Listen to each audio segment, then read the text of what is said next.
experiences. Um, One of the things that you all, of course, are familiar with is the HR Staff Experience Survey. So we at Davis are so fortunate to have the data from a survey that includes all campus staff. However, the feedback from this CUCSA, longstanding CUCSA survey, we didn't want to just put it completely by the wayside. So what we did was look at both the results of the staff experience survey and the staff engagement survey and identified some recommendations, which we'll share with you today.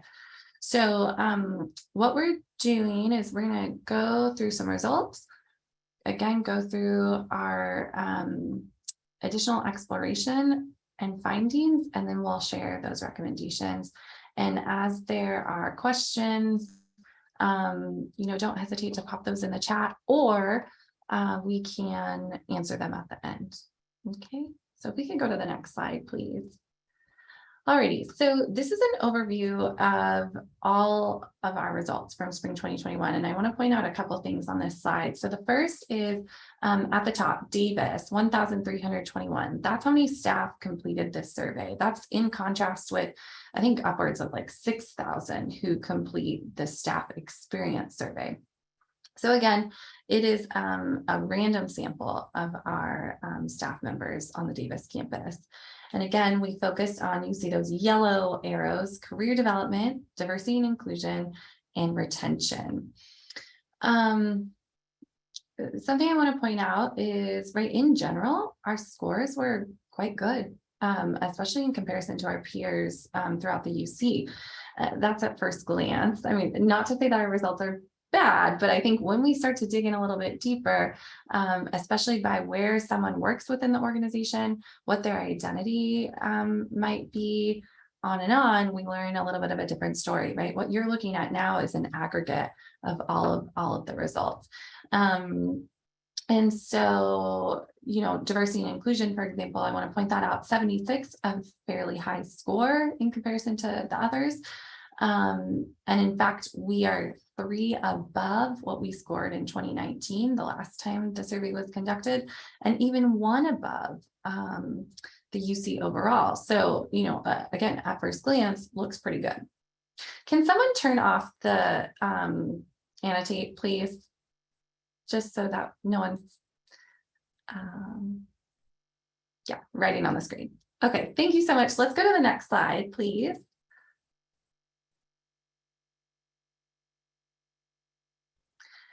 Okay, so here's where we get into the breakdowns. Oh, go back, please. Thank you. Okay, so breakdown by role is the first one that we looked at. So what you will see here is, of course, under total favorable, those are the scores that you saw on the previous slide. And then we see individual contributor all the way to director and above. And this data tells the story, right? That our individual contributors in general are scoring these categories below the average, whereas our directors and above are scoring these areas far above average,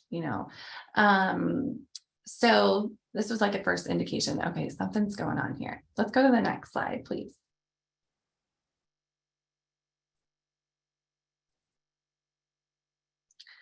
Alrighty, here's the category breakdown by gender. So this is what we were, we had access to, again, at that aggregate level, only male, female, and unknown. Career development and diversity and inclusion and retention, you'll see big concerns with our staff members who've identified something other than male or female as part of their identity characteristics. You'll notice that among females, results are a little mixed, males green nearly across the board, meaning that males are in general, having more favorable experiences in these areas, others, unknown especially, much less favorable than the average for our campus. Go to the next one.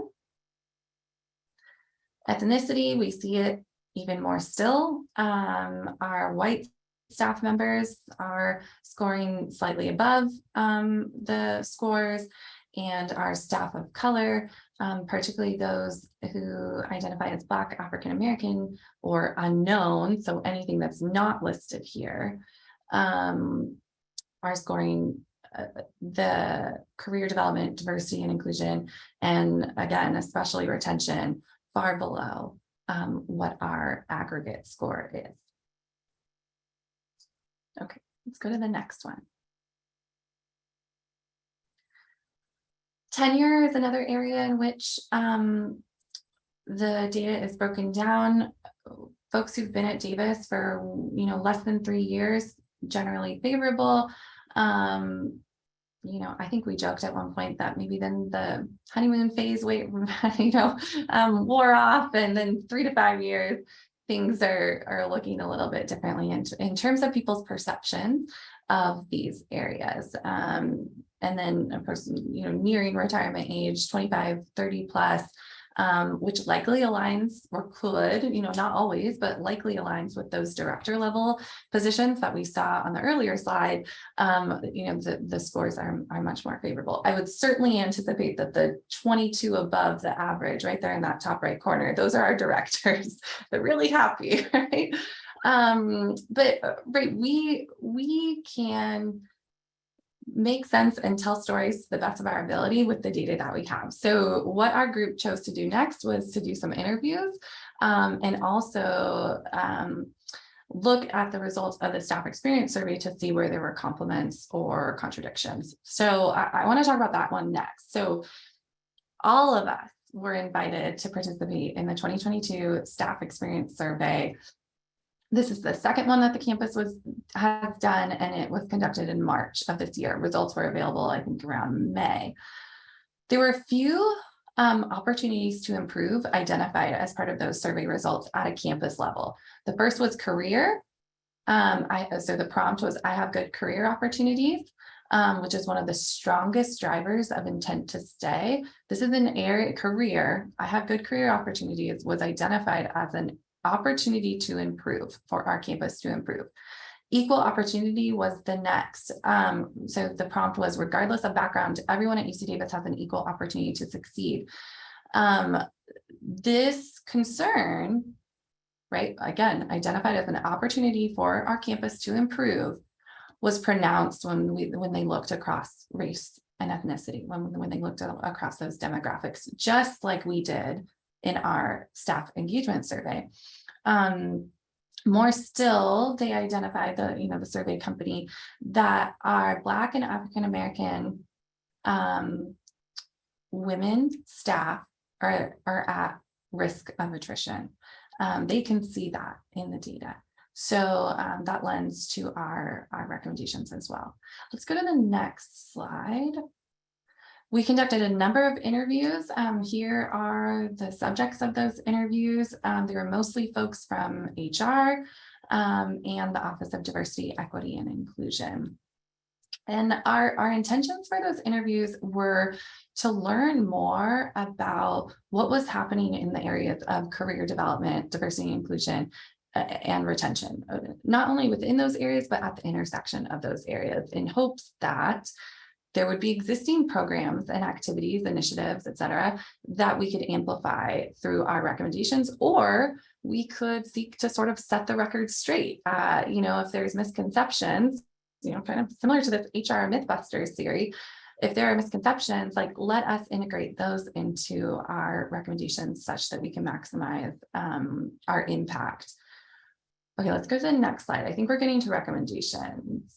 Okay, so the next few slides are all about the recommendations that we have within those categories identified. So for diversity and inclusion, requiring implicit bias training for recruitment advisory or RAC members is something we would like to see. This sort of training already exists for faculty search committees. We believe that there are ways to integrate this into the staff experience. Clarify and train on diversity, equity, inclusion in the annual performance appraisal process. Many of us completed our EPAR, e-performance within the last couple of months. As part of those, how excellent. UC Davis asks, what are you doing to support diversity, equity, and inclusion?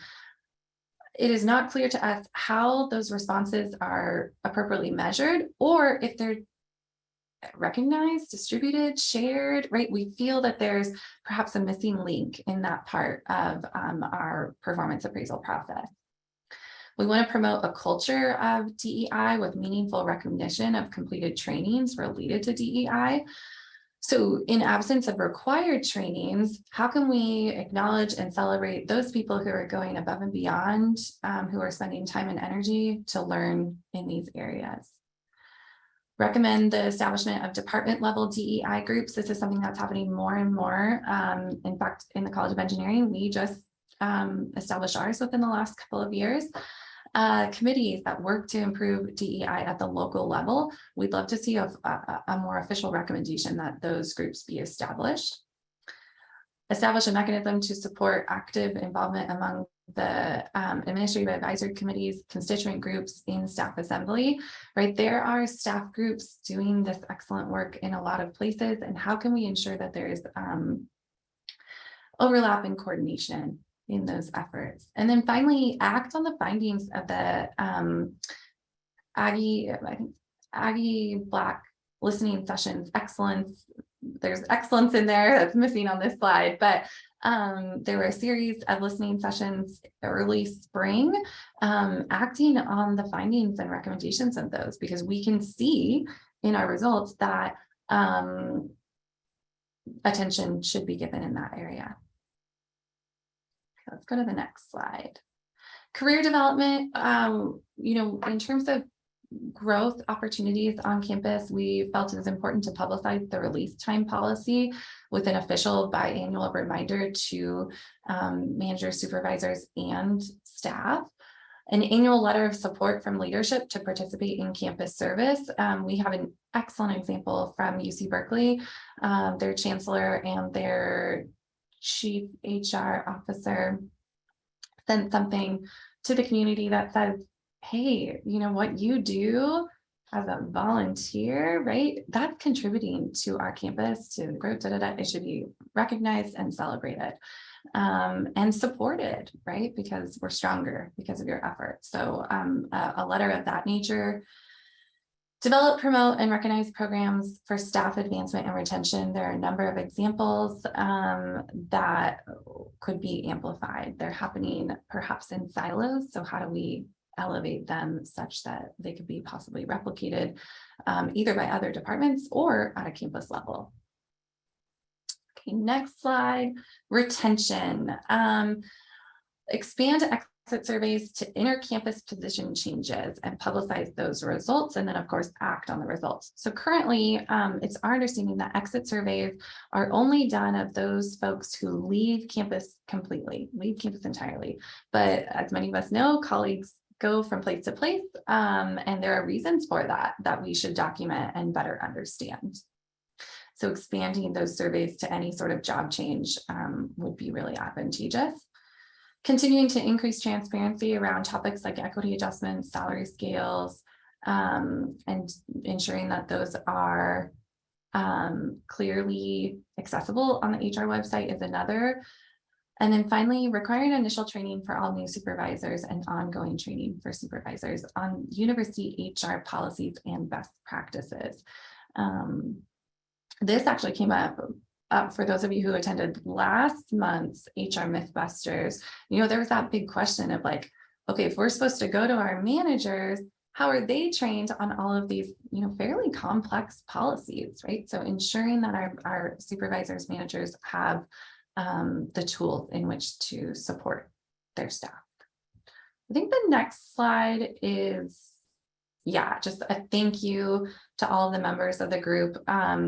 It was a great crew, and we'll look forward to finalizing our report and including that as part of Staff Assembly's annual report for this past year. So I think I only have a few minutes left, maybe 7 minutes or something. Are there any questions? And Eva could certainly pop on with any responses too. Questions or feedback? Is this surprising?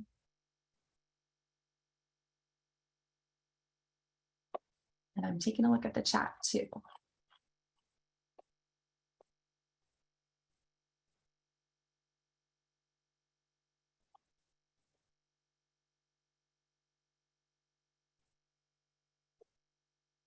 Okay, Rogelio says that this may have it reaffirmed what they have heard in the past.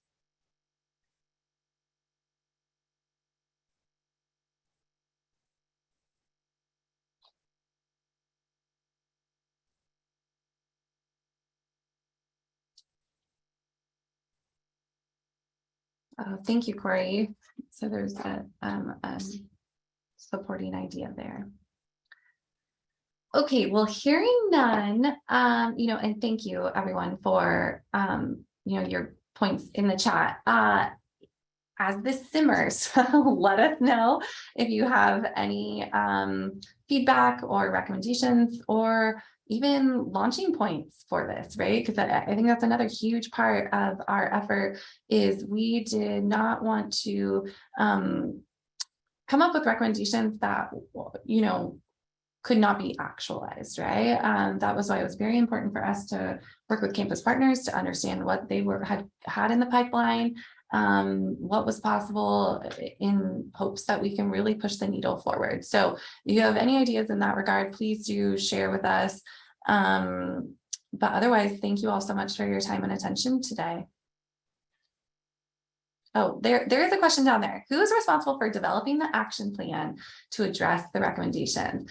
I do want to acknowledge this quickly because I do think with the formation, okay, well, I have a couple ideas. The first, this survey is something that's conducted by CUGSA and will happen, right, every other year. So there is some continuity there within staff assembly to ensure that recommendations are followed up on, right? There are monthly meetings that our staff assembly leadership has with leaders, the chancellor, but also leaders in HR. So my hope is that those conversations can continue as these recommendations are formalized and put forward. Another idea that I have as it relates to addressing recommendations is through the formation, or I guess it's been in formation for at least a year now, but there's a new-ish staff experience advisory group. What's it called, Jennifer? Is that right? Okay, staff experience advisory group. So that was charged by the chancellor to respond to the results of the staff experience survey results, recognizing that our results of the staff engagement survey are not far off. I hope that group can take some action and really do some good work around those recommendations as well. Yes, agreed. The specific person moving forward. Okay, thank you, Rhonda. I appreciate that. Yeah, so Lauren, I'll be working with her closely to ensure that the recommendations are followed up on. So Lauren, thank you in advance. Okay, everyone. Yeah, no problem. And Jennifer is going to remain our our person on the staff advisory group. And so she takes the recommendations from our engagement group and just clarifying that the staff engagement working group is policy covered staff. And so the great part about having this survey as well as our campus survey is we can see that the policy covered narrative as staff is in line with the one that goes to all staff, which this last year it very much was. And so then we're able to take these recommendations to that larger group to hopefully create campus action. And we can include on our website some of the results because we have taken some steps this year. We created a new faculty and staff partnership award based off of some of the feedback from the surveys, as well as a few other actions. So we can definitely list those out and do our best to make sure it's visible, the actions that are taken from these surveys. Yes, as Lauren mentioned, also, can you all hear me? The true test. Okay, I see some nods. Great. I will be continuing on the staff experience working group this year. So I will be sharing the recommendations from our staff engagement working group with that group and hoping that we can combine forces on some of these actions. Okay, Thank you so much, Molly. And to the rest of the committee too, who are able to join us. We'll go ahead. I'm going to admit a couple more folks, sorry. And transition over to our Human Resources Mythbusters session, part 2. We have a lot of folks joining us from HR today. I'm going to run through their names and positions very quickly. And then we also have a lot of questions on slides to get through. Our hope for today is that our answers will be punchy and quick and to the point so that we can get through lots and lots of questions in our limited amount of time. If we aren't able to finish, we can always table them for our next, hopefully, part 3 sometime this year. But our goal is to address some of them should be very quick and to the point. We're going to get through as many as we can get through today. Our resources today are lovely guests. We have Mark Chapman, who is a talent acquisition manager. Hi. Lyndon Hewling, manager of leadership recruitment and diversity services. Aaron Lockyow, benefits manager. Jim Hankins, Executive Director of the Shared Services Organization, SSO, as some people know it. Steve Chilcott, Executive Director of Workforce Strategies. And returning from our Mythbuster session part 1 to help us, Maria Gonzalez, Compensation Manager. And Steve Green, Executive Director of Employee Labor Relations, also known as ELR. Hi, Steve. Okay, thank you so much to everyone for lending us your time and expertise today. We will jump right into our questions. Okay. Thank you, Jennifer. So we're going to make this as punchy as we can, to paraphrase what Jennifer said. Okay. So the first question that we're talking about, again, I'm Mark Chapman, the Talent Acquisition Manager. The first question that's on the board is that does a staff member have to inform their manager that they are applying or interviewing for another position at UC Davis? Essentially, the answer is no, not when applying for another position. However, should a staff member require time off to be interviewed during normal business working hours, or should a position be extended, then the answer is yes. The staff member should discuss this with the reporting supervisor or manager. Okay, Mark, we are having a couple people in the chat saying it's difficult to hear you. I can hear you okay. Okay, I don't know what's going on. Hold on. Can you hear me now? Is that better? I can hear you. It's just a little quiet. I don't know if you need to be closer to the mic. How's that? Is that better? A little bit better, Mark, just a little bit muffled, but we could hear you. All right. So just to answer the question, the answer is no, not when applying for another position. However, should a staff member require time off to be interviewed during normal business working hours, or should a position be extended to that employee, then yes, the staff member should discuss this with the reporting supervisor or manager. Great, thank you. Oh, sorry. Okay, and the next question, signing bonuses, real or not? Signing bonuses are real. A policy was, a new procedure was announced by University of California Office of the President a couple months ago now that allows us to more easily streamline a signing bonus option for new hires. They're done on an ad hoc basis based on positions that are critical or hard to fill or very competitive in the market. Sometimes they're included on the actual job postings, other times they're part of the negotiation process, and the talent acquisition partner facilitates those conversations with those candidates. Thank you, Lyndon. Okay, I see a few questions in the chat, and we are going to cover what Gwen mentioned about release time for on-campus interviews in a later slide. I think since we have so many questions in the slides today, we're going to try and limit the questions from the chat. And hopefully those will be addressed later in the presentation. So we're going to go ahead and go to our next slide, which is also for Mark and Lyndon. Our next question is, when will HR require employment verification, and is it required now? Now, I'm not exactly sure when you're talking about employment verifications, what you're asking for, and is it required now? So I need some more specific. Mark, we're having a hard time. I'm sorry. Mark, we're having a hard time hearing you. Not Okay. sure why. All right, Lyndon, can you go ahead and pick that up then? Yeah, that's better for some reason now. Can you hear me? Yeah, so for this question, during the recruitment process, we're basing information about a candidate's work history and current employment based on their resume, application, and the materials that they provide.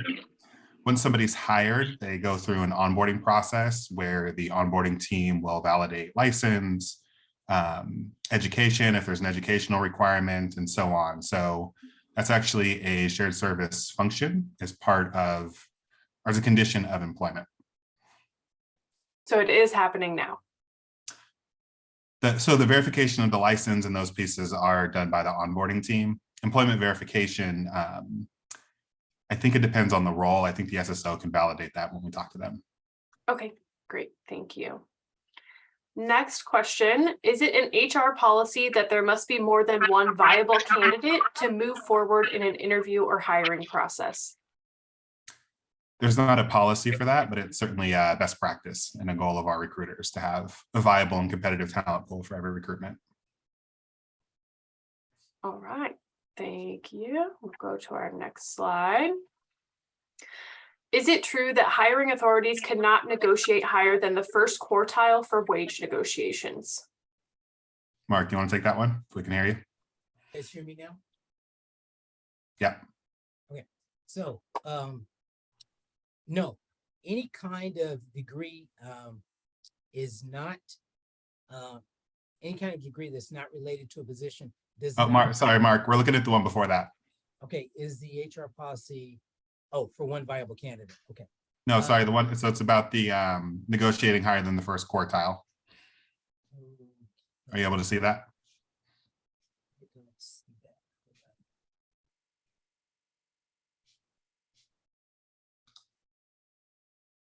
Okay, here it is.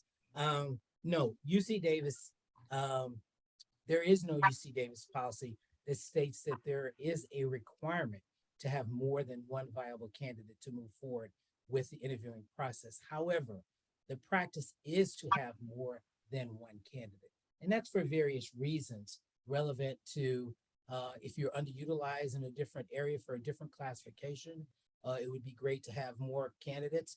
In terms of just a selection process to give you more of an accurate candidate pool that is diverse.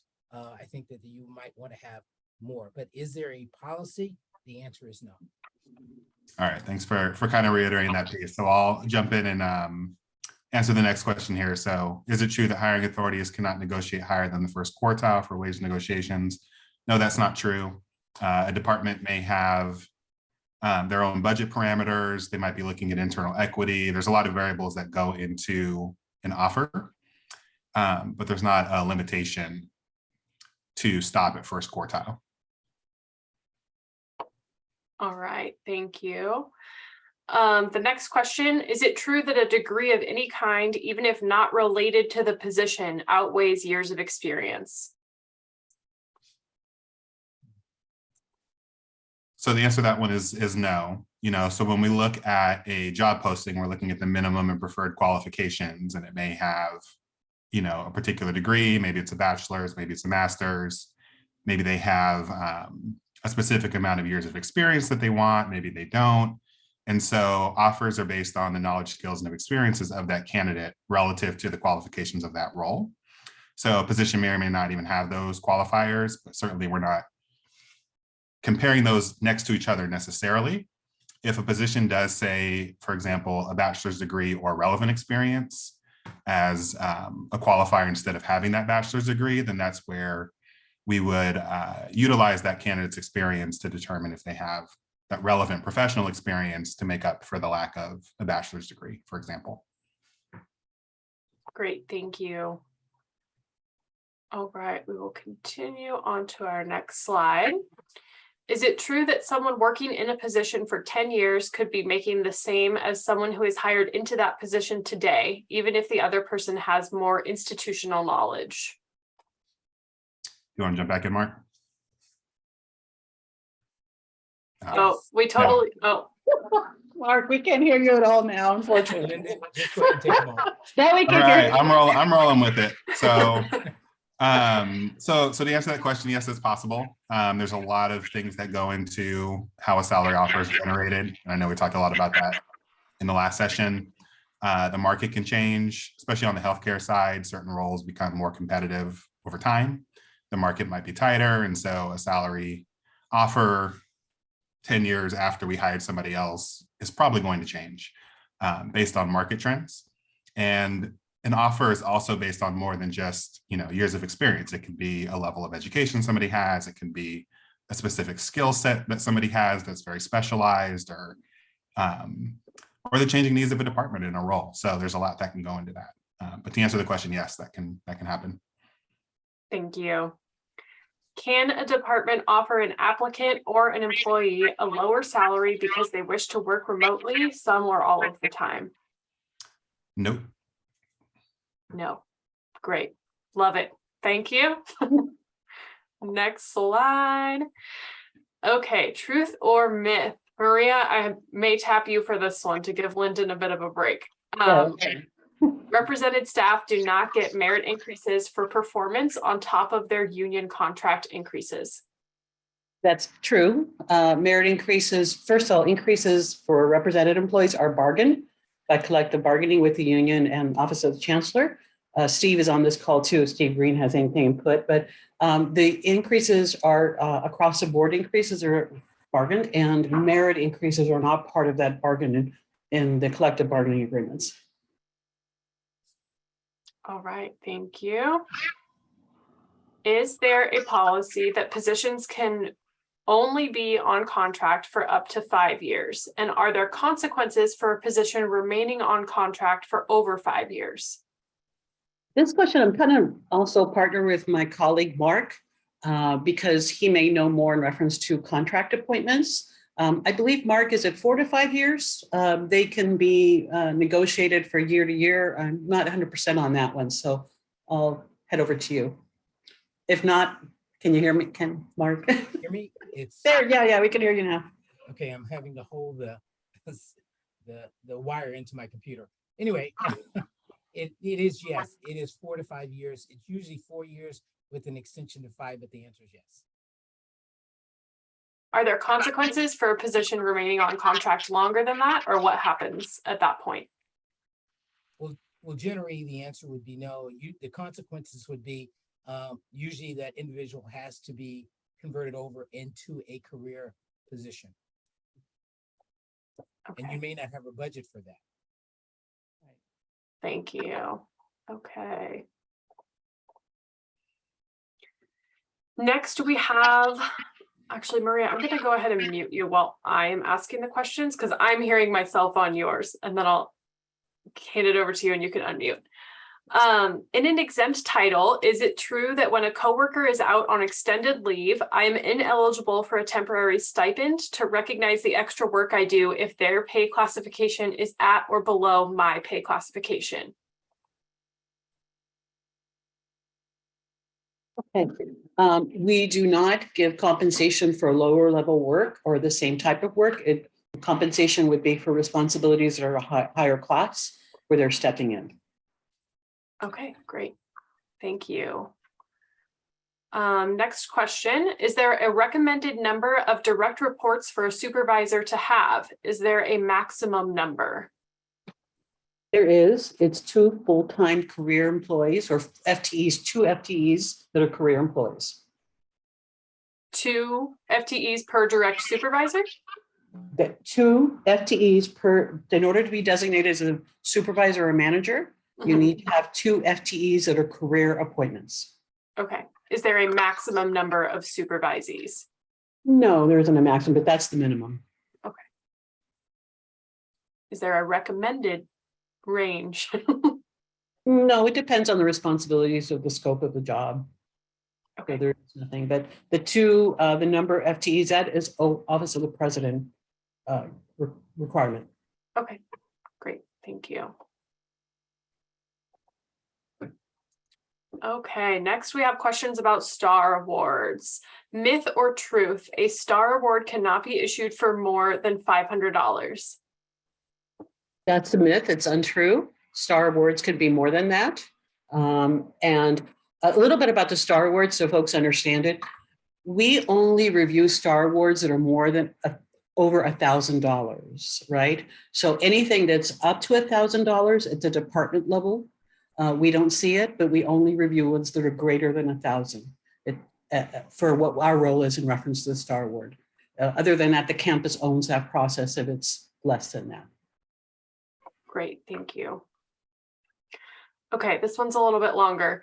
Is it HR policy that a staff person cannot receive a Star Award unless they perform a one-time extraordinary duty that would be outside their position description, even with a faculty letter supporting the nomination? And then they supplied, the form states exceptional performance, demonstrated and sustained exceptional performance that consistently exceeds goals and work expectations in quantity and or quality.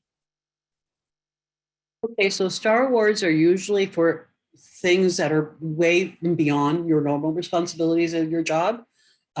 We know that a lot of employees do a great job and we thank them for their service and doing a great job. But the Star Awards is meant to really identify things that are way and beyond. Normally, sometimes they're special projects that are team driven or some great accomplishment that has been done that is a normal beyond the expectation of necessary performance. For performance, there is the merit process for performance, correct? So it has to be something that's extraordinary. It's just not given necessarily that it's just strictly performance. It could be performance and another factor to it. Thank you. All right, we have one more Star Award question on our next slide. Is it really policy that represented staff in most bargaining units cannot receive Star Awards? It doesn't appear to be explicitly prohibited in contracts. If it is prohibited, why is it in the interest of either the university or the unions to prevent recognizing exceptional work through a program like Star Awards? The Star Awards are actually also governed by Office of the President. They're not solely ours. We don't totally own it. Every year, the campus has to come out with their recommendation for the Star Award and OP has to approve it. Star Awards are for represented employees other than CX employees, which are represented because that's bargained in their contract.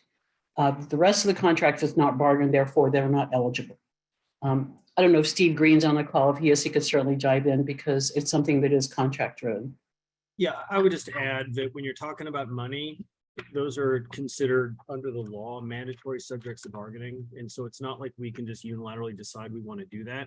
And because it has system-wide impacts, as Maria said, these are things that get bargained at the Office of the President in the course of the big picture bargaining for the entire contracts. And so we take our lead from the Office of the President.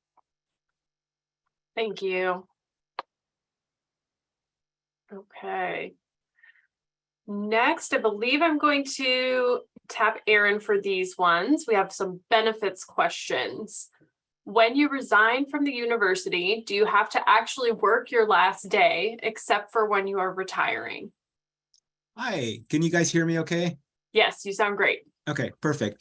Actually, this question it really kind of falls a little under a combination of not only benefits, but also on the labor side. So, Steve, feel free to go ahead and chime in on this one too. But generally, employees who are separating from university employment cannot use vacation leave after their last day worked, with the exception of retirement, as that statement calls out. Within, for example, the absence from work policy, PPSM 2.210, it specifically calls out that retiring employees may schedule vacation leave between their last day of work and the effective date of their retirement. And that's really subject to, departmental need if they can accommodate that. But in general, an employee wouldn't use vacation time after their last day worked up to the point of separation. Yeah, and the only thing I would add is that I don't know of any collective bargaining agreement that has differing language from that, but I always put out the caveat that when you're talking about a represented title, you have to look in the specific collective bargaining agreement to make sure that you're following those terms and conditions of employment. So that might be included in some of the bargaining units. I just don't know off the top of my head. Thanks, Steve. Thank you. Okay, back to Aaron. What happens to a staff member's sick and vacation hours when they separate from the university? For vacation, it's pretty straightforward. It gets paid out by the department via UC Path payroll. For sick leave, an employee doesn't receive pay for sick leave upon separation. So generally, quote unquote, those hours would be lost. However, there are, other provisions out there that, depending on what happens next after the separation, will determine really what happens with that sick leave. So if an employee, for example, retires within 120 days of separating, and if the person elects to receive a monthly benefit, that sick leave is turned into retirement credit and is used in the calculation of the pension benefit. So it increases the monthly benefit that the person can receive. It also can be used to qualify the person for retiree health contribution as well. So, if the person's retiring, then sick leave gets converted over. So there's an advantage to that. If the person goes to another state job, for example, depending on the length of break and depending on the state agency, and I'll defer to the state to make that, to discuss further on that, but sometimes sick leave can roll over to that position. Also, if the person is rehired in a certain period of time, and I'll defer back to absence from work and also the appropriate collective bargaining agreement with regard to that. But depending on the length of break, sick leave can be reinstated up to either the full balance, depending on how long it is, or up to a certain amount. But in general, at the time of separation, sick leave won't get paid out. Great, thank you. The next question is extremely related to that. When you leave the UC system, you get paid out for your unused vacation hours. What pay rate are those hours paid at? Payment for unused vacation leave upon separation is at the employee's rate of pay in effect on the last day. So it basically their current rate. Great, thank you. All right, our next questions are about equity increases. Is it true that if you leave the university before age 50, you do not retire from the university? Or can you leave at one date but officially retire later? And the qualifying statement submitted with this was, I am not sure if I can get retiree health benefits if I have earned them by having enough service credit, but I am not yet 50 years of age when I will reach 20 years of service. Okay, so this is actually, it's kind of oddly titled because it's not really equity increases. The question, at least, it's not related to equity increases. It's more related to benefits still. So employment separation and UCRP retirement are two distinct separate actions. So a person can leave before actually retiring is really what this question is asking. So a person can leave at any point, and they can choose to retire at any point once they're eligible, or at least begin collecting that pension benefit. So there are two distinct actions. Generally, an employee would retire at the same time that they're separating. So the retirement date would be the day following the separation date. That's generally what would happen. But certainly, an employee can actually leave well before being eligible or old enough to retire, and then once they hit age eligibility or any time after that, they can go ahead and start collecting their pension benefit. There's a couple considerations that an employee does want to make, and that's kind of highlighted with that second statement with regards to retiree health benefits. Retiree health benefits actually has some very strict criteria. The first thing is that the person has to have been eligible for UC active medical and dental benefits at the time of termination. But here's the kicker. The retiree health program has a requirement that the retirement date be within 120 days of when UCRP covered employment ends. So if an employee, for example, leaves at age 49 and a half and is in the 1976 tier and can retire at age 50, because there would be more than 120 days between the point that they left UC and the point that they actually retired, they would not receive retiree health benefits, even if they have the 20 years of service on the books. So it's very critical actually for a person who is interested in receiving retiree health benefits, that they do take into consideration that they must begin drawing that retirement pension benefit within 120 days of their termination date, or the date that they end participation in UCRP. And I do want to call that out as a separate, or as a qualifier there, that it's 120 days of when you end UCRP covered employment, because there are situations, especially on the medical center side, where a nurse, for example, may have been a career nurse and decides to move into a per diem nurse position. As part of that transition over into per diem, there is going to be a break in service, so that individual would be removed from UCRP.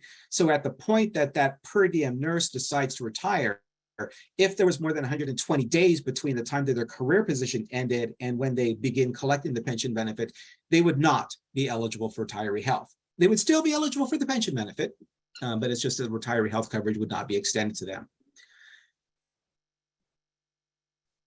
Okay, sounds detailed. Sorry. No, thank you. That is very helpful. And I'm sure it is much more helpful to provide all that context than just give the straightforward answer. So we appreciate it. All right, thanks. Okay, and that is my fault on the equity increase title. We will fix that before we post the slides, everybody. Sorry. Our next question, are employees able to make an appointment to review their HR files? Jim, I think this one is you. Yes, so I have to leave at 1. I wasn't sure if I would be on, so the answer is here on the slide as well. Yes, HR files can be reviewed. They can send an email request to aggieservice@ucdavis.edu or to Kristen Espinosa at cmespinosa@ucdavis.edu, and Kristen will go through and take those files, put them into a box folder, and then send a link to the employees so that they can review their files in the box folder. Okay, sounds great. Thank you very much. All right, I think we will transition over to Steve Chilcott for performance appraisal questions. The first one is a true or false statement. Staff in their first year in a role cannot receive an exceeds expectations rating on their performance evaluation. Hi, can you hear me okay? Yep, sounds good. Great. Okay, this is a myth. This is false. There is no restriction for getting an exceeded expectations or an exceptional rating. It may be more difficult to obtain that in your first year, but policy doesn't prohibit it. Great, thank you.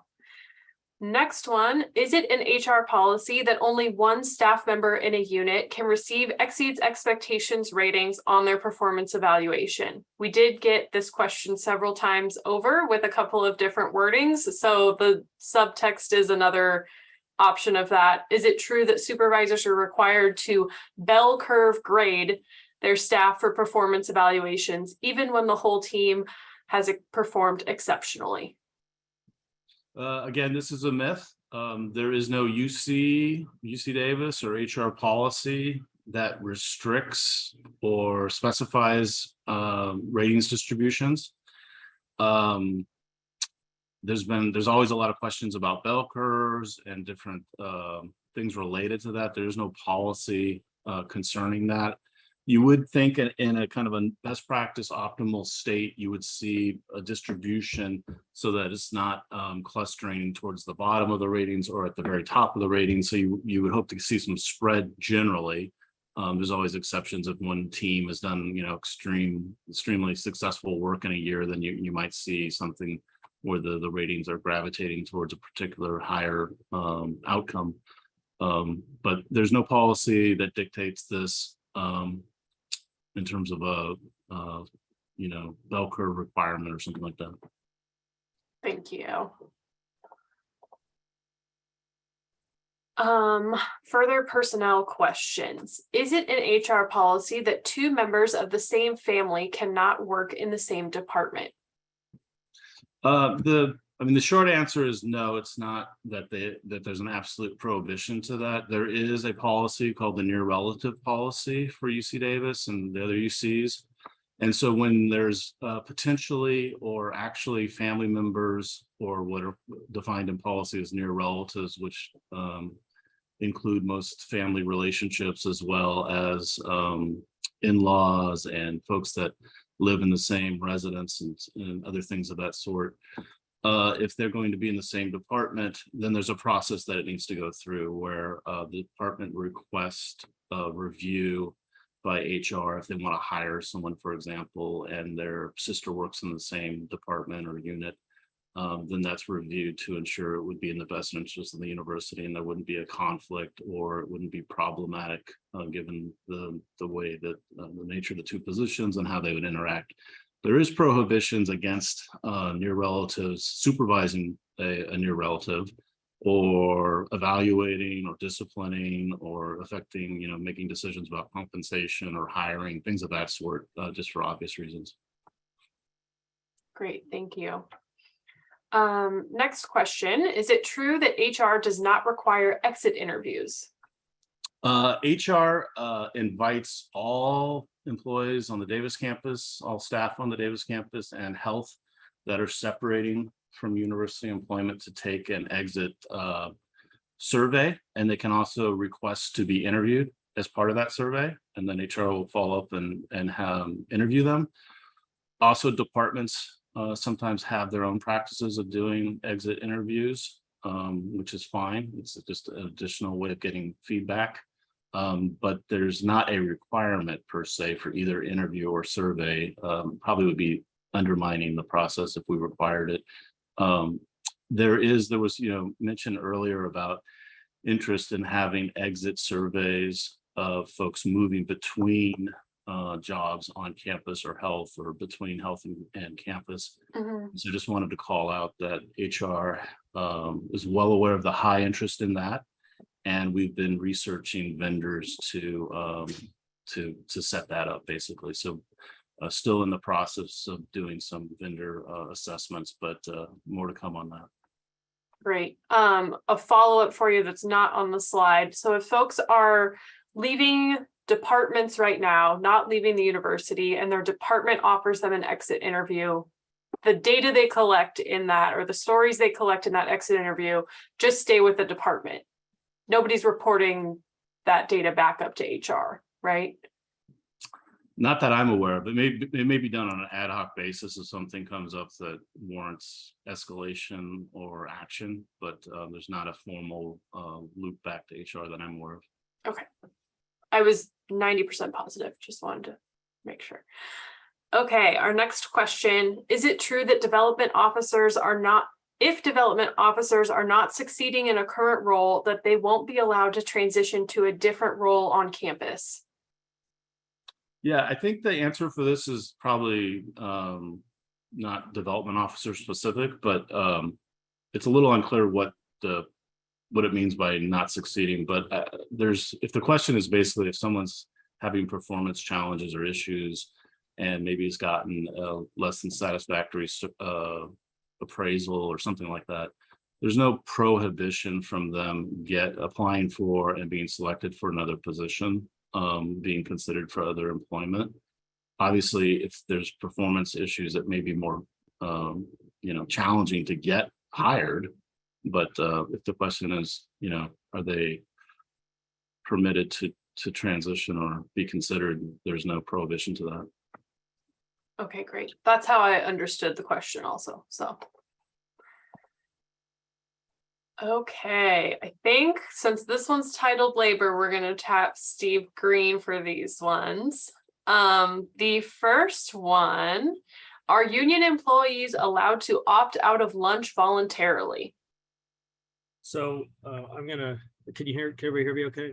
Yep. So most of my answers are going to be annoyingly lawyerly because that's what I am. I'm an annoying lawyer. So there's going to be a lot of it depends going on here. So the thing is that each collective bargaining agreement has different terms and conditions for hours of work. And so this is really not a one size fits all answer. So the CBAs or collective bargaining agreements, they incorporate unpaid meal periods into their hours of work articles. And so working through lunch will typically result in premium overtime being paid. And that would require supervisor approval, right? So it's not, union employees cannot just opt out of lunch because that creates an overtime situation. They would have to ask their supervisor, and if they did, it would likely create an overtime situation. I hope that answers what they were trying to get to. Okay. All right, next one is, are union employees not allowed to work on site without a supervisor present? Yeah, it's a myth. I mean, there are no requirements in the collective bargaining agreements mandating that supervisors be present in the workplace when line staff are working. That said, every department is going to have its own work rules relating to work assignments and supervision. And so many may require supervisors to be present to actively supervise line staff, whether those staff are represented or non-represented. But off the top of my head, there's nothing in the collective bargaining agreements that mandate a supervisor be present when a represented staff is working. Great, thank you. Is it true that preferential rehire is only for the same position or classification that an employee was last employed in? Does policy still exist? Does that policy still exist? So I didn't know I was going to get this question. So preferential rehire applies not to non-represented staff. We don't have that for non-represented staff, but for the positions in collective bargaining units that have preferential rehire included in their bargaining agreements, it typically is at the same grade or lower. It's not necessarily the identical position, but it's at the same grade or lower. It's not preference for a higher grade position. Great, thank you. Okay, we have sick and vacation time questions. You cannot take vacation for the first 6 months with the university, truth or myth? It depends. So some collective bargaining agreements limit the extent to which employees can use accrued vacation in the first 6 months of employment. And all collective bargaining agreements and policy disallow the use of vacation prior to accrual. So if it's allowed by policy or the particularly relevant collective bargaining agreement, an employee can take vacation in the first 6 months, but UC Path accrues vacation in arrears, so it won't actually show up as a usable balance on UC Path until month 3. So there are going to be some folks in bargaining units that aren't going to be able to use it at all during the first 6 months or through probation. But there's also just the issue that you can't use it before you accrue it. And so there's going to be a delay at least until year 3 for all, month 3 until all new employees. That makes sense. Thank you. Is it a policy that the expectation is to have less than 12.5 days of sick callouts a year? If so, where do we have such a policy? So this is a myth with a caveat. So I guess that's another way of saying it depends. Some locations, most notably UC Davis Health, have attendance policies that limit the use of sick leave. And for UCD Health, obviously that's to ensure continuity of patient care services. The UCD Health policy defines excessive absenteeism as more than 48 hours of sick leave in a 6-month period, excluding protected leaves like for family medical leave and that sort of thing. The Davis campus doesn't have an overarching attendance policy, but individual departments may. So you have to look at what the actual attendance policy for where the individual works, what those terms are. As far as I'm intrigued by the 12.5 days of sick leave, why that number was called out, because you get 12 days of sick leave over the course of a year. We all do as staff members, right? We get 1 day a month. And so it's interesting that the question relates to just slightly more than what we would accrue over the course of the year, right? And so typically, you're not going to want to run in arrears, right? So you're typically going to want to be able to use what you have accrued. And since you're accruing at 12 a year, I wonder if this question arose because it actually was exceeding the amount of sick. That isn't necessarily going to be an issue. It depends upon the individual policy for where the person is working. And obviously there are folks that get very ill and they have to use more than 12.5 days of sick call outs, which is appropriate if they have the leave or if they're on a protected leave. But the most notable kind of exception to it are the more strict attendance policies at UCD Health to ensure that we have continuity of patient care. Great, thank you. Another myth or truth one for you. You have to provide a doctor's note if you are out sick for more than 3 days. So our policies and collective bargaining agreements don't mandate the requirement of providing a med cert from a healthcare provider after 3 consecutive days out ill. But our policies and our collective bargaining agreements provide the university the authority to request one. And many locations have consistent practices in place to request one after 3 days. UCD Health, in fact, has a practice of requesting a note in accordance with policy and the collective bargaining agreements after 3 days. And the reason they do that is to determine if the leave is eligible for protected leave, for family medical leave, right? So when someone's out for an extended period of time, we want to make sure that we are properly assigning that leave to a protected category if it meets the requirements for FEMLA. So there's no additional note required if the leave is already designated and approved as FML, but mostly it is permissive that the university can ask for a doctor's note after 3 days, but there are times when departments have a consistent practice or policy of doing that. That's very helpful. Thank you. Okay, next question. Exempt salaried staff don't need to utilize a vacation or wellness day on their timesheet as long as they work a minimum of 4 hours. So this isn't a complicated one, but it's an interesting one, right? So I believe that out there in the real world, not the university world, I think out there in the real world under labor law, I think that there is this 4-hour trigger, which is probably where this question is coming from.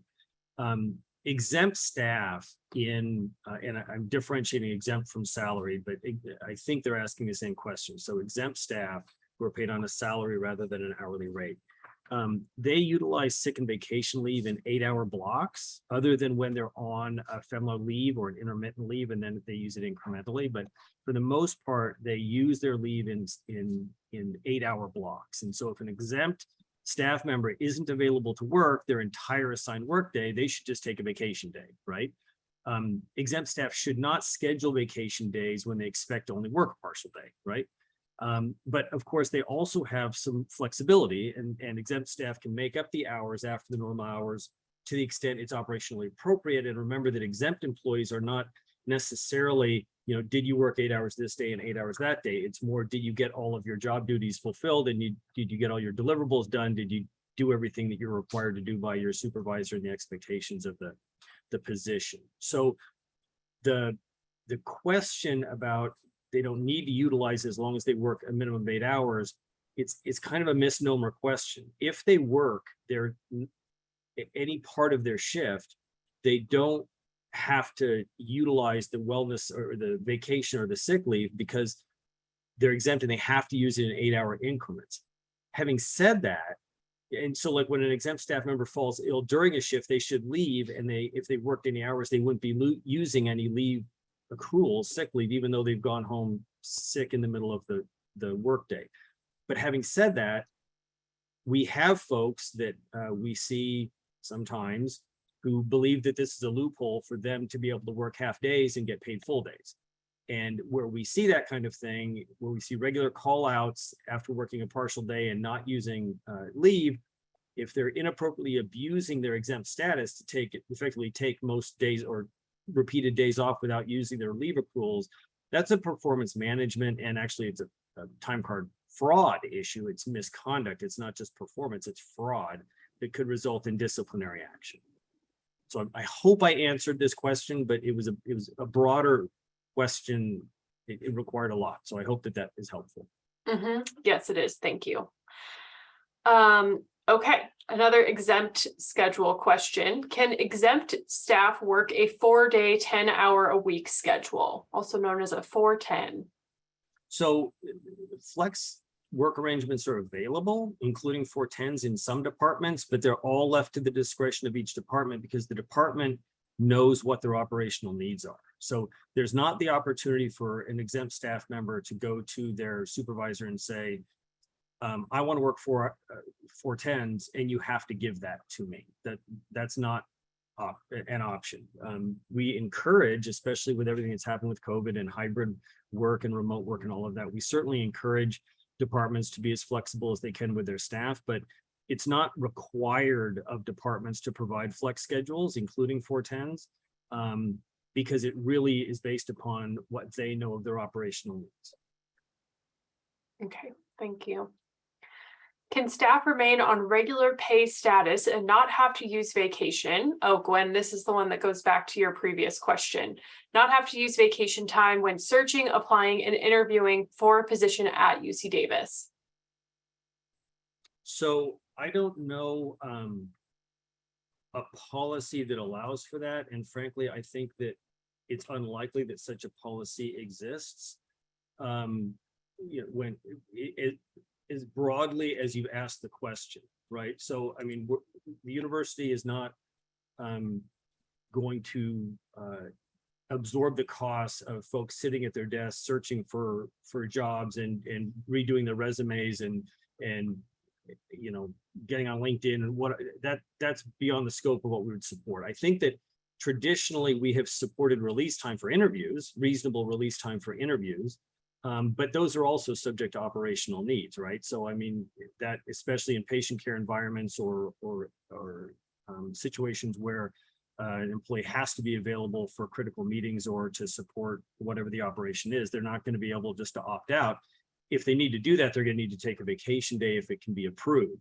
But the breadth of your question, and I don't remember exactly how broad it was, but is overly broad. The university is not incurring the costs of all of that work as you job hunt for your next opportunity. We're supportive of you doing that. We provide resources, but much of that is going to be done off pay status other than the release time to actually attend the meeting. Okay, that makes a lot of sense. Thank you. And to clarify, when I don't know, and I have to follow up on this. I don't think there's even a policy that provides for release time for non-exempt staff to go to an interview where they would not have to clock out and go to the interview. So I can follow up on that and provide you an answer to that. But for exempt staff, there would be the flexibility because again, they're just going to be responsible for getting their work done. Whereas non-exempt staff, if they're not at work, it's assumed that they are they're off the clock. Mallory has put something in the chat and I see a hand raised too. Yeah, no, please, Mallory. This is Mallory Beckman. I'm the ELR manager at Health. So what I put in the chat is actually from the recruitment selection policy, which is selection. Fantastic. So this is where it actually does call out that the release time for interviews is granted. So this is specifically for policy, so for non-represented staff, but I believe that this goes over some of the collective bargaining units, but it would have to depend on the person's individual union. Yeah, and that references only the interview, right? So it's not all the other things that were included in that question. Exactly. Great, thank you so much. Thanks, Melanie. Okay, we will go to our next slide. These are around flexible work. Is it HR policy that everyone is expected to work the same amount of days in person during the summer as we do during the academic year? I'm not sure if this one is for me. I'm not sure. I can try to answer it if you want. Yeah, I'm not sure I even understand the question. I mean, when you have if the question, I see the questions about whether or not they have to be in person or not. I would say, and Steve weigh in, I would say this is operationally driven, right? It's not an HR policy that would create that expectation. It's going to be the operational need of the individual department about what the actual work needs to be done and whether that work can be done in person or remotely. Steve? Yeah, my thought was along the same lines. It's with flexible work arrangements, there's no HR policy or university-wide policy that it has to be the same hours in person 365. It could change by summer months, if that makes operational sense for the employee and the department. Great, thank you. Is it an HR policy that management must live in California? No, there's no policy to my knowledge that mandates that. This is also left to the departments based on operational need. But it's highly uncommon for supervisory staff to not be available on site as needed. So I think that the instance of this is very limited, but I see Mallory's hands up again. I think it might still be up. Mallory, did you have anything? No, sorry, that's a residual hand. I will. Okay. Sometimes Mallory gets so tired of hearing my voice, she just puts her hand up like that up and just leaves it that way. So this happened. Oh, sorry. We need to be on this slide still. Okay, is it campus practice that if a staff member temporarily works remotely, family member becomes ill and they have to provide care, that they have to forward their work phone to their personal device? So I don't know that I have a good answer for this question. I mean, the question is I would say the question on some level is quote questionable. If the employee requests to work remotely temporarily, we're likely not going to issue them a work phone. And so we may require them to use Jabber, which is a free app that you can just have, you can talk on your computer on the phone, right? So they might be using Jabber rather than forwarding things to their personal devices. But I think, you know, frankly, a bigger issue is the call of the question, right? If the employee is quote working remotely, they're expected to be working, not providing care to the sick family member during work hours, right? So that kind of implicit in this is that the person is taking the time off to provide care. And if that's the case, then really this feels like more of a need to provide care. And so this would be a sick leave and perhaps FEMA eligible situation. But as far as the work phone issue, that can be resolved with Jabber rather than forwarding to personal devices. Okay, thank you. All right, our last question on the slides that we will be answering with HR today. I do have a slide sharing what questions we'll be following up with other departments on that were submitted as well, but it's a long one, so bear with me. A colleague is the caregiver of their severely disabled in-law who lives in their home. Being able to work remotely has meant that they are present for their relative who needs someone in the house but does not need intensive care that would interfere with work. Colleague is being told they must return to work in the office full-time, even though they don't need to be in the office to do their job, because UC doesn't count in-laws for caregiving purposes. Is that true? So this is a complex question that merges multiple issues. So, you know, my starting point with this is that disability, medical leave, and accommodation questions can get very complex very quickly. And I would highly recommend a consultation with someone from the DMS team because they're the experts in all of these things. So that's the first thing. Next is, you know, department management decides whether work can be done effectively remotely. And they determine if it cannot, and they can require that employees can work in person. So the call of the question includes a categorical statement, quote, even though they don't need to be in the office to do their job, unquote. It's actually not the employee who makes that determination. It's the supervisor manager who makes the determination about whether or not there's an operational need for the folks to be actually in the department. It might not be to interface with the public or with students or with patients, but there could be other legitimate business reasons why the university would want the employee and mandate the employee to come back and work in person. But the critical kind of conflation here is that granting a flex work arrangement is not the same as an accommodation for a medical condition or a disability or providing family medical leave. So as an employer, we have an obligation to provide reasonable accommodations to our disabled employees, but we're actually not obligated to provide accommodation to our employees for their disabled family members, right? On the other hand, if an employee needs to take leave, they may be eligible under both policy or the collective bargaining agreement, depending upon the nature of the relationship. So under family medical leave, they can take time off to care for a spouse or a domestic partner, child parent, and now CFRA actually has expanded the coverage to siblings and grandparents.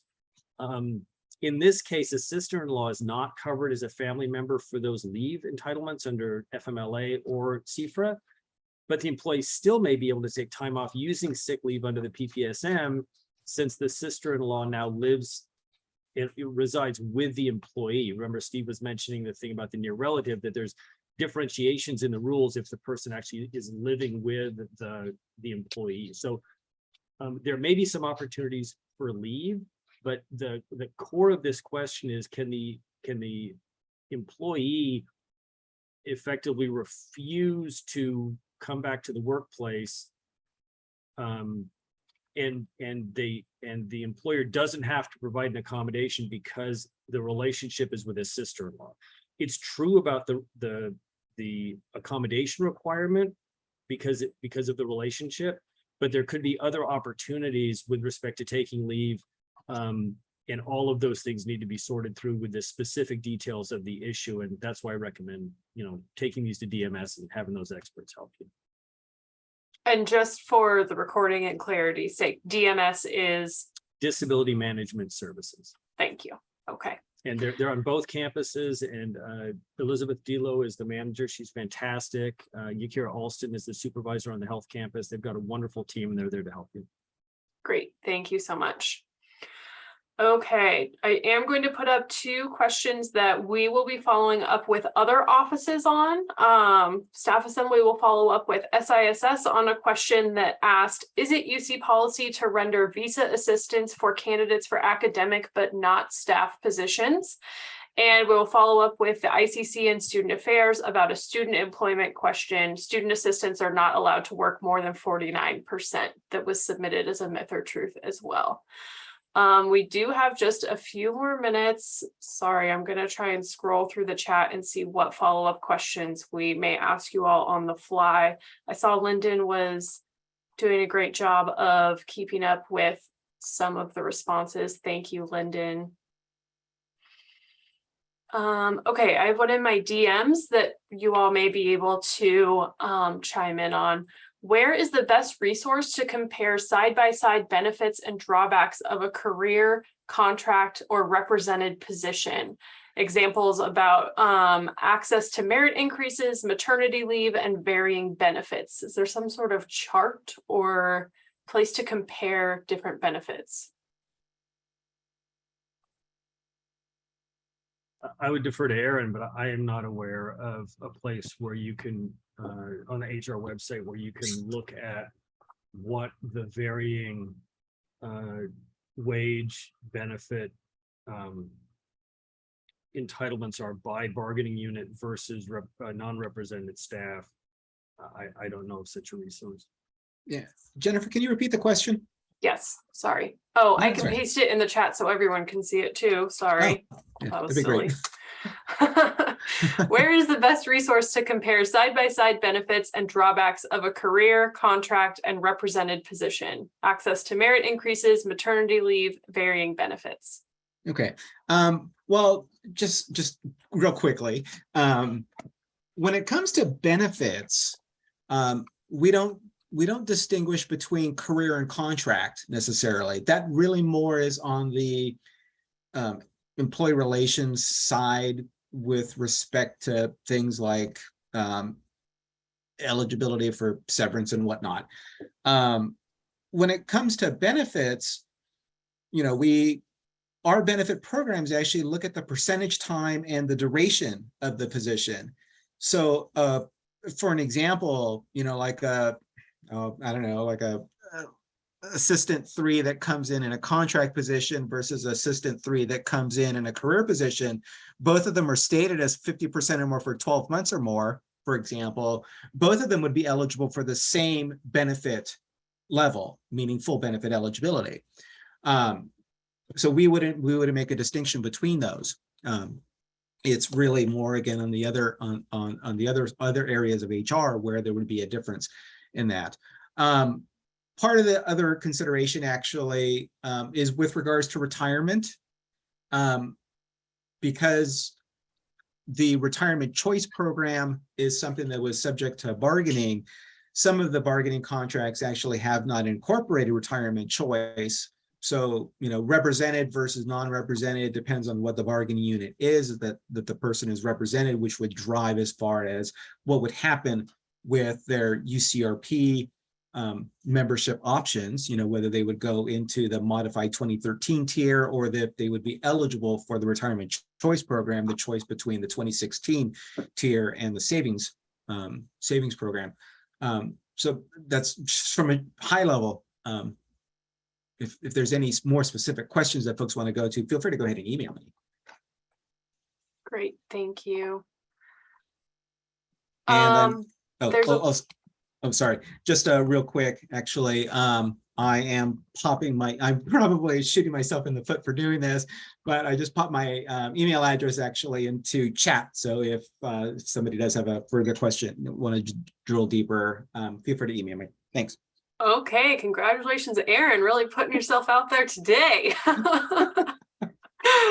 I do have a follow-up from the chat for you. Can Aaron repeat what the PPSM number was for an employee taking leave on their last day? Oh, absence from work policy 2.210 is the PPSM. So actually, if you go to the policy, I'm not sure where else you can find it, but I usually just go to policy.ucop.edu and in the search field, put in 2.210, and that'll automatically bring you to the link. Also, thank you, Lyndon, for looks like Mallory and Lyndon for putting in the links directly in the chat. Perfect. All right, that brings us to 1:30. Thank you so much to everyone from HR for answering our barrage of questions today. We really appreciate your time and patience and all of your knowledge. This has been hugely helpful. I am going to put a link in the chat right now. HR did an excellent write-up on the FAQs asked, not the FAQs, all of the questions asked in our first Mythbusters session with written responses. So that web page is linked, and we will hopefully be working with them to update that with all of the answers to today's questions as well. So you don't have to go back and watch this recording to get your answers. You can reference them on a website. We will send that out in staff voice once it is up and running. Thank you all so much for being here today. We really appreciate it. And we will see you in the fall. Thanks, everybody. Thank you so much.